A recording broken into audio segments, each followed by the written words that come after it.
right back against the great Griggs, gets a piece. Matthews gets it, or not Matthews, Clancy. Sam Clancy gets a piece of it there, but Matt Shuey wasn't to be denied. Just kept plowing and kept those big legs driving. Put himself in the end zone.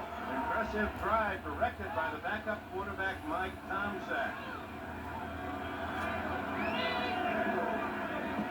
And it's 41-31 with 2:01 remaining in the fourth quarter. A day of emotional roller coasting here in Chicago. So Jim McMahon back being x-rayed, the right shoulder. Mike Tomczak, number 18, the second-year quarterback from Ohio State, directs the Bears under considerable pressure to use that man intelligently, that's for certain. Walter Payton to consume time and score a touchdown that may well have clinched this game. The 10-minute ticker reads this way. Washington apparently opens with a win against Philadelphia. The Eagles will come here next Sunday. The Rams eke out a win at St. Louis. Houston impressively beats Green Bay. Detroit, a 3-point winner over Minnesota. Two teams involved in the Central Division of this NFC. The Bears' home area. San Francisco, a big winner today. In the late games, Denver 7, the Raiders nothing. Buffalo, you saw Jim Kelly, an impressive drive to start the game. San Diego takes the early lead against Miami. New England scores first against the Colts. Kansas City, a 7-0 leader over the Bengals, and Pittsburgh, Seattle scoreless in the Northwest. And next week we'll have pleasure being at RFK in the nation's capital to see the Raiders against the Washington Redskins. That should be a most interesting game.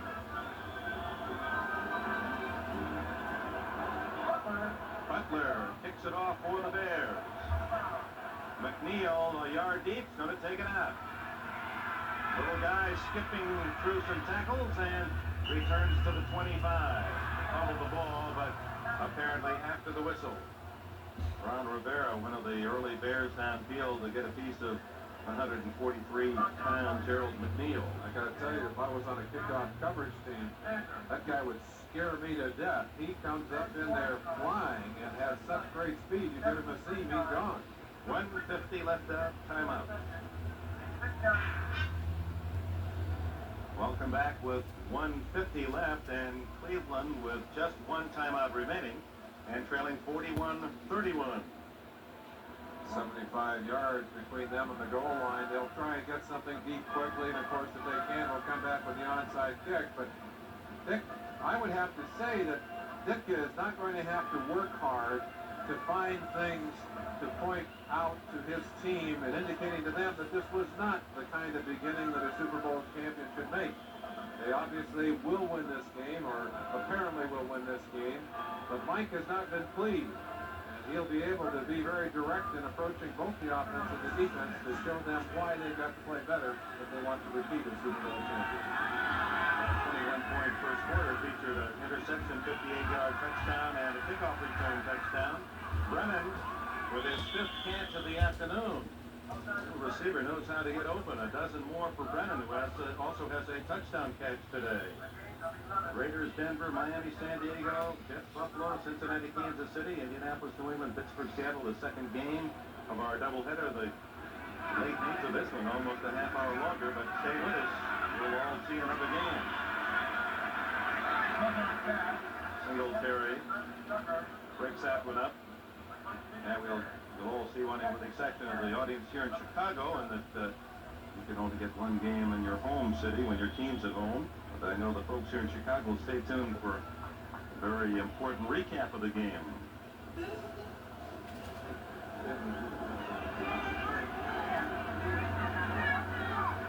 1:21 left. Second and 10 for Goza.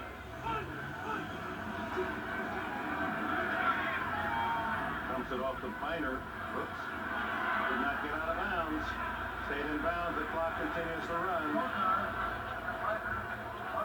Time now for a Most Valuable Player Award, sponsored by Budweiser. Today's MVP, Walter Payton. For the Bears, Budweiser will donate $1,000 to the United Way on behalf of Walter Payton, who had another big day, a couple of touchdowns, rushed for over 110 yards. Tipped and almost intercepted.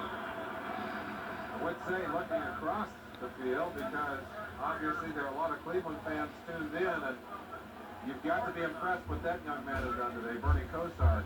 There was conversation about the fact that if Danielson had not been injured last week against the Raiders, that he would have started this game. Well, I think Bernie Kosar has already demonstrated to us that he can certainly play this game at this level very effectively. Against even the best heat the Bears could bring today, he has been very effective. 4th and 9. Last gasp for the Browns. Minor does not have the first down. Tackled at the 45, 46-yard line. He's a yard and a half short. And the Bears will take over on downs. Clock stops with a change of possession, 41 seconds. The Bears, 339 total yards today, compared to 145 per game last year. So either the Browns are much, much better offensively than many figured, or the Bears defense just did not have a good day, and probably a combination of the two, Dick, but certainly reflecting at this early juncture on the game, I think that there is great concern on both sidelines, certainly for Kevin Mack, for Ozzie Newsome on the Cleveland sideline, and a great concern, I'm sure, on the Bears sideline for their quarterback, Jim McMahon. There'll be a lot of unanswered news when we say goodbye from Soldier Field, that will be pertinent information later today or morning papers tomorrow. Thomas Sanders to the 43. And the clock is running. I want to thank our spotters, John Engler, Joe Haggard, Dick Posen, Craig Chabelle, John Rice for their help, Joe Costanza, and his corps of support. Everyone kept busy with the numbers today.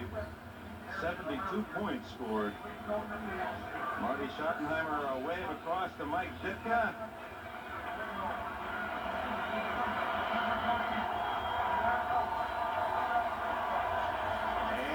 Work will begin immediately on next Sunday's encounter. Walter Payton, the Chicago Bears, the defending Super Bowl champions, opened the '86 year, outscoring the Browns 41-31.